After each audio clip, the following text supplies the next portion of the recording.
Assalamualaikum warahmatullahi wabarakatuh. Selamat datang di channel Sutisna Vera. Semoga teman-teman dalam keadaan sehat walafiat. Amin ya robbal alamin. Baik teman-teman, di video kali ini saya ingin berbagi tips agar kita terhindar dari kefakiran harta.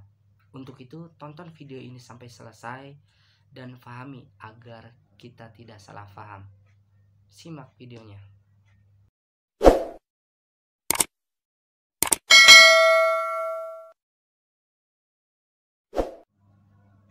Kebanyakan orang ingin hidupnya kaya, berkecukupan, bergelimpangan harta. Punya rumah, punya mobil, punya aset. Dan tidak semua orang juga ingin hidupnya seperti itu. Ada yang ingin hidupnya sederhana, biasa-biasa saja.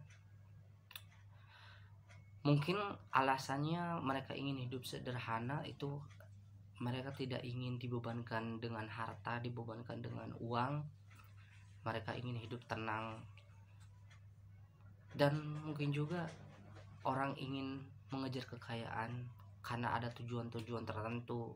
Mungkin dia ingin membahagiakan diri sendiri, membahagiakan keluarga, membahagiakan orang-orang di sekitar. Nah, untuk teman-teman yang ingin cepat kaya, terhindar dari kefakiran harta, inilah tipsnya. Semoga tips ini bisa membantu. Tips ini simple tapi sangat luar biasa manfaatnya, faedahnya jika kita praktekkan. Untuk itu langsung saja ke tips pertama. Tips yang pertama yaitu perbanyak membaca istighfar, memohon ampun kepada Allah Subhanahu wa taala. Karena tidak dipungkiri kita sebagai manusia senantiasa berbuat dosa, berbuat maksiat, baik itu disengaja maupun tidak disengaja. Maka dari itu kita perbanyak memohon ampun kepada Allah dengan membaca istighfar. Semoga dengan kita beristighfar, Allah akan mengampuni dosa kita, melancarkan rezeki kita, dan doa-doa kita akan cepat dikabulkan oleh Allah Subhanahu wa taala. Dan juga jika kita memiliki dosa salah kepada orang lain, baiknya kita segera untuk meminta maaf.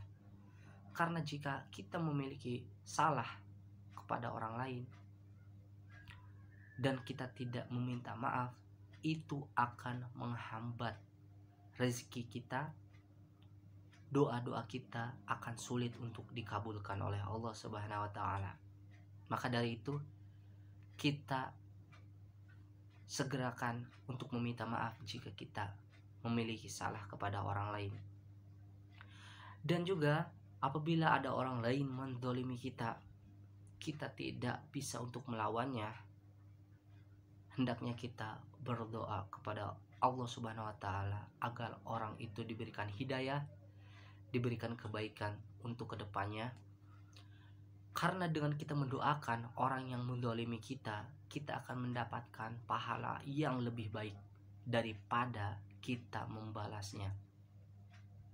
Dosa-dosa kita akan berguguran dan kita akan diberikan pahala karena kita telah mendoakan orang yang menzalimi kita dengan doa-doa yang baik.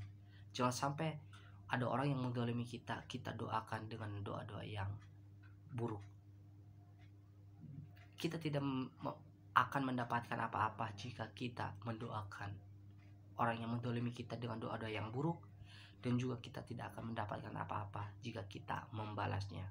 Maka dari itu kita balas dengan doa-doa yang baik untuk orang yang telah menzalimi kita.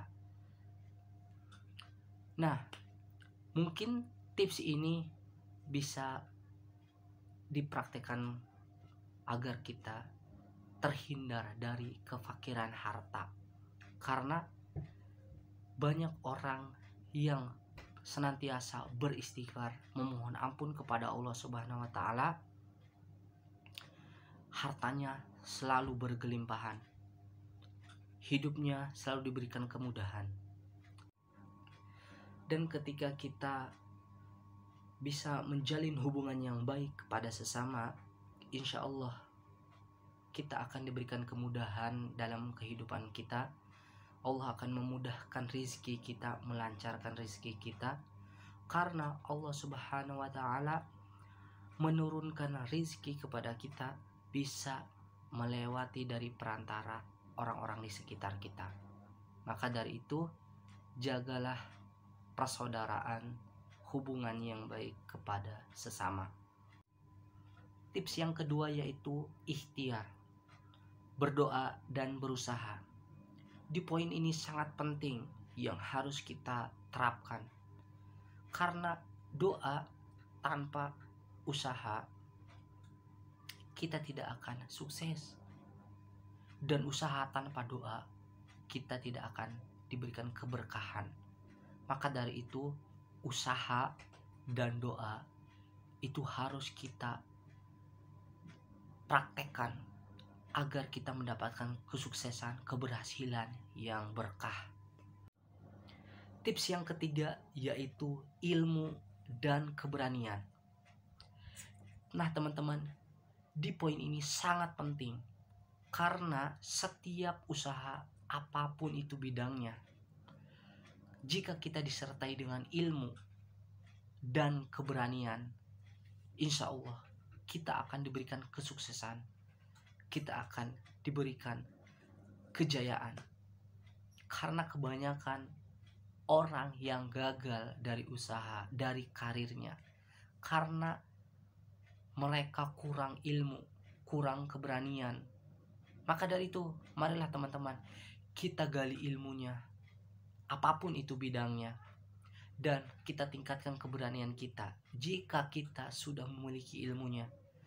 Karena ilmu itu akan membawakan keberanian untuk bisa menghadapi segala kesulitan yang akan kita hadapi. Maka dari itu teman-teman, galilah ilmu sebanyak-banyaknya untuk aset di masa depan, dan tingkatkan keberanian kita. Tunjukkan bahwa ilmu yang telah kita miliki bermanfaat untuk kita. Baik teman-teman, mungkin itu saja tips dari saya agar kita terhindar dari kefakiran harta.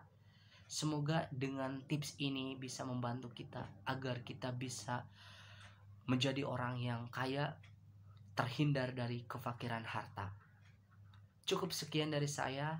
Apabila ada perkataan atau sikap yang kurang berkenan, mohon dimaafkan. Assalamualaikum warahmatullahi wabarakatuh.